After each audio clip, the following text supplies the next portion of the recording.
Okay, so problem 2 asks, can you have a negative velocity and a positive acceleration? The answer is yes.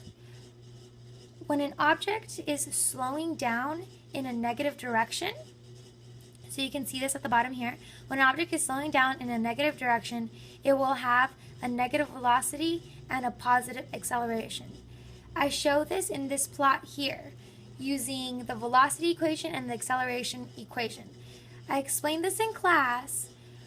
The only difference is the mistake I made is we forgot to add the negatives here. In class, we talked about moving in the negative direction, but we forgot to add the negatives for velocity since we're moving in the negative direction. So I'm going to go through from the beginning. We're going to explain 2 points, point -5 and point -10.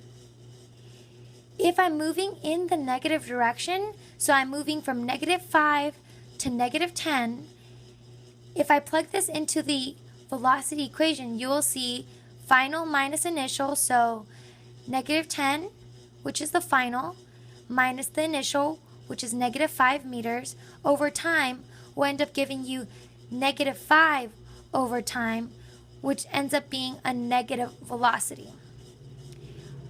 But if we use those same points and we show that the object is actually slowing down, so at point -5, the object is going at -20 meters per second, for example, and then as it moves in the negative direction to point -10 meters, the object is going at -10 meters per second.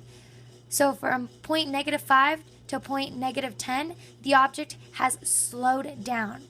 If we plug this into the acceleration equation, delta v over t, the final velocity being the -10 can be plugged in here.